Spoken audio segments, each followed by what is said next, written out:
আমার নিজের উপজেলা গলাচিপা লঞ্চঘাট বা ফেরিঘাট, সেই ফেরিঘাট থেকে মূলত অনেকক্ষণ দাঁড়িয়ে আছি যে এই কারণে যে এখন জোয়ারে এগুলো ফেরিঘাটে গাড়ি ওঠার, বিশেষ করে যদি কেউ প্রাইভেট কার নিয়ে যেতে চায় উঠতে পারবে না, যতক্ষণ জোয়ার থাকবে মোটরসাইকেল নিয়ে দাঁড়িয়ে উঠতে পারবে না, গাড়ির সাইলেন্সারে পানি ঢুকে যাবে, মানুষও বেঁচে যাওয়ার উপায় নেই, কোমর সমান পানি।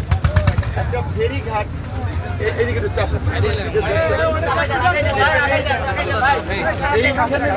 অন্তত ভালোভাবে থাকা দরকার ছিল।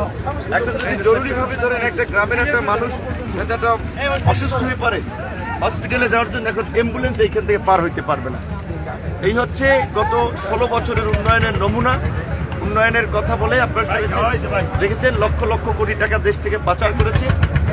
আমি আমাদের জায়গা থেকে এরকম অনেকেই এখন যার এলাকার, বিশেষ করে ছাত্র যুবক তরুণদের মধ্যে আন্দোলন সংগ্রামের কারণে যাদের একটু পরিচিত অবস্থান আছে কিংবা লোকালি এখন রাজনীতি করছে, তারা হয়তো যার পরিচিতি সেই অনুযায়ী কিছু উন্নয়নমূলক কর্মকাণ্ড করার চেষ্টা করছে। কিন্তু এইগুলা স্থানীয় যারা নির্বাচনের প্রতিনিধি তাদের দেখার কথা এবং তাদের কাজ করার কথা। স্থানীয় এই সরকারের প্রতিনিধি না থাকার ফলে কিন্তু এই কাজগুলোতে বিঘ্ন হচ্ছে। এখন এই রাস্তাটা করবে, এই দায়িত্বটা কে নেবে? আমি নেব, আমি তো নির্বাচিত প্রতিনিধি না। আমার কথা অফিসিয়ালি কে শুনবে?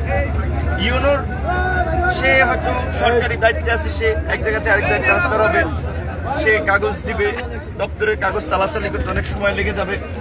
অন্যান্যরা এভাবে কথা বলবে, কেউ দায় সারা ভূমিকা নেবে, আর মানুষের যে দুঃখ কষ্ট দুর্দশা সেটা কিন্তু লেগেই থাকে। সেই জায়গা থেকে স্থানীয় সরকারের যে নির্বাচনের প্রয়োজনীয়তাটা বিশেষ করে এটি কিন্তু খুবই গুরুত্বপূর্ণ হয়ে দাঁড়িয়েছে।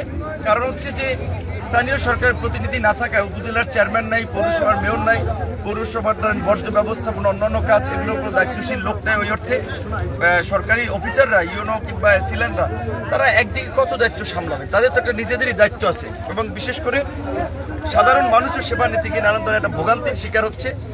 এই জন্য আমরা শুরু থেকে বলছিলাম কিন্তু যে জাতীয় নির্বাচন আগে স্থানীয় নির্বাচনটাও দিতে পারে, এতে করে মানুষের কিছুটা স্বস্তি মিলতে পারে। এখন ইউনিয়ন পরিষদ ব্যতীত অন্যান্য জায়গার কিন্তু স্থানীয় নির্বাচনের জনপ্রতিনিধি নাই।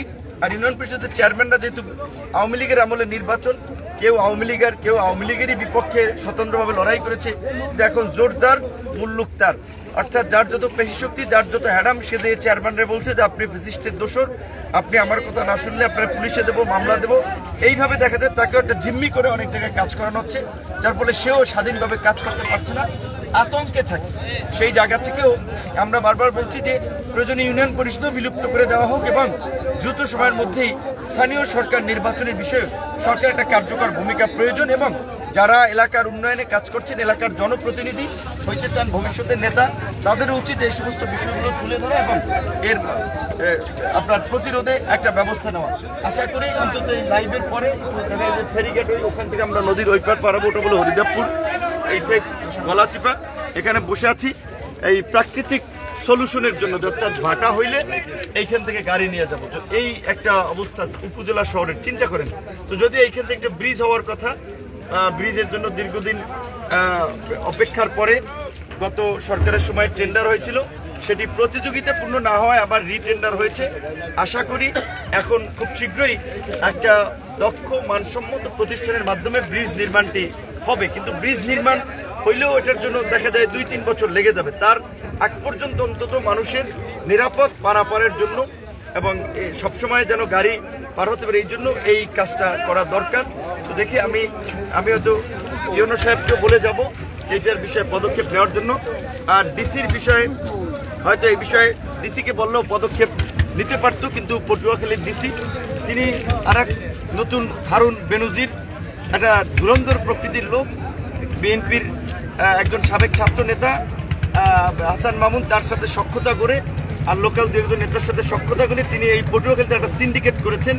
বিভিন্ন জায়গা থেকে, বাজার থেকে টাকা নিচ্ছেন, ঘাট থেকে, হাট বাজার ইজারা দিয়ে নিজের লোককে দিয়ে পয়সাপাতি কালেকশন করছেন।